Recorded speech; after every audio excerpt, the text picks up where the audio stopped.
દોસ્તો એક સરસ મજાનો વિડીયો હું તમારા માટે લઈને આવ્યો છું। એક સરસ મજાનું ગામ અને ગામની અંદર એક મૂચી રહેતા જે પોતે ચપ્પલ અને બૂટ સીવવાનું અને સરસ મજાનું પોલિશ કરવાનું સરસ મજાનું એવું કામ કરતા। ગામના ઘણા બધા લોકો એમની પાસે જતા, ચપ્પલ સીવડાવતા, ચપ્પલને નાની મોટી મરામત કરાવી, બૂટને સરસ મજાની પોલિશ કરાવતા અને એ મૂચીનું ગુજરાન ચાલતું, જે ખૂબ જ પોતે એમ કહેવાય કે વયોવૃદ્ધ પરંતુ એટલી ઉંમરે પણ એમને મહેનત મૂકીને એ હંમેશા મહેનત કરતા રહ્યા। એમનું ખોરડું ખૂબ જ નાનું, ઘરે બહુ સુખી સંપન્ન નહીં પરંતુ રોજે કમાય અને રોજી ખાય એવી એમની પરિસ્થિતિ। ગામના લોકો એમને જોઈ અને અચંબિત રહેતા।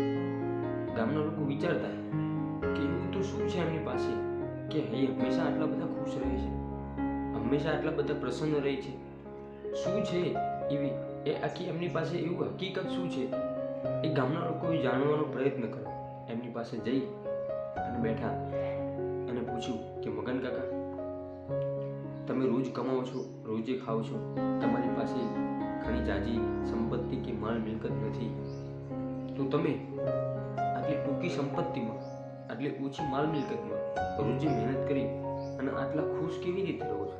અમે ઘણા બધા એવા લોકો જોયા છે જે પોતે એમ કહેવાય કે ઘણા બધા સુખી સંપન્ન છે, ઘણી બધી મિલકત છે, છતાં એ વ્યક્તિઓ કોઈ ને કોઈ પ્રકારે દુઃખી રહેતા હોય છે, નથી ખુશ હોતા, એ ક્યારેય હસતા નથી હોતા। અને અમે ગામ લોકો જ્યારે પણ તમને જોઈએ છીએ, જે પણ પરિસ્થિતિમાં અમે તમને જોઈએ છીએ, તમે હરદમ હસતા હોવ છો અને ખૂબ સરસ રીતે તમે તમારું કામ નિભાવો છો। આની પાછળનું રાજ શું છે? ત્યારે મગન કાકાએ કહ્યું કે મારી પાસે નથી જાજી મૂડી, નથી જાજી મિલકત કે કંઈ વધારે નથી, મારી પાસે જે કંઈ છે એ બસ મારી આવડત છે અને હું ચપ્પલ સીવી અને બૂટ પાલિશ કરી અને મારું ઘર ગુજરાન ચલાવું છું। મને મારી પાસે જે છે મને એનો આનંદ છે, મારી પાસે જે વસ્તુ નથી, માલ મિલકત, ગાડી બંગલા નથી, મને એનો અફસોસ નથી અને મેં ક્યારેય એના માટે ક્યારેય દુઃખ વ્યક્ત મારી જાતને નથી કર્યું, મેં ક્યારેય કોઈને દોષનો ટોપરો આપ્યો નથી। હું જે કંઈ કરું છું એ બસ હું જે કંઈ છે, મારી પાસે જે કંઈ છે હું એમાં ખુશ છું।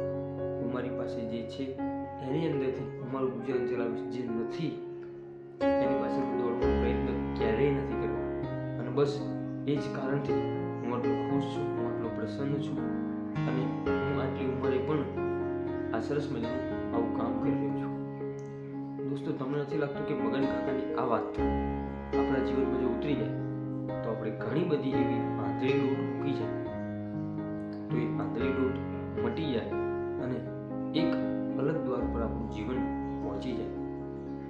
દોસ્તો, આપણે આ વિડીયોમાંથી ચોક્કસ શીખવું જોઈએ કે આપણી પાસે જે છે એમાં આપણે ખુશ રહેવું જોઈએ, જે છે એનો આનંદ માનવો જોઈએ, જે આપણી પાસે નથી આપણે એની પાસે આંતરિક દોટ મૂકીને આપણું અસ્તિત્વ આપણે ગુમાવી રહ્યા છીએ। આપણી પાસે જે છે આપણે એનો આનંદ નથી લઈ રહ્યા। દોસ્તો, યાદ રાખજો, સુખ ક્યારેય માલ મિલકત, સંપત્તિ કે સાહેબીમાં નથી હોતું। સુખ માત્ર આપણા વિચારોમાં હોય છે, આપણે કેવું વિચારીએ છીએ, આપણી પાસે શું છે અને આપણે કેવા એમાં ખુશ રહીએ છીએ, હંમેશા સુખ એમાં સમાયેલું છે। આપણે પણ મગન કાકાની જેમ જે છે એમાં ખુશ રહીએ, સુખની પાછળ ખોટી દોટ મૂકી અને વાસ્તવિક જીવનમાં જે સુખ છે એને ક્યારેય ના ગુમાવીએ। દોસ્તો, વિડીયો કેવો લાગ્યો? વિડીયોનો કોમેન્ટ બોક્સની અંદર ચોક્કસથી તમારા જવાબ આપજો। આવા જ બીજા સરસ મજાના વિડીયો જોવા માટે આપણું યુટ્યુબ ચેનલ હું અને મારી વાતોને સબસ્ક્રાઈબ ચોક્કસથી કરી લેજો અને હા દોસ્તો, વિડીયો લાઈક કરવાનું ના ભૂલતા। ફરીથી મળીશું એક નવા જ વિડીયો સાથે, એક નવા જ અંદાજ સાથે। ત્યાં સુધી દરેક દોસ્તો, દરેક મિત્રને મારા જય સીતારામ।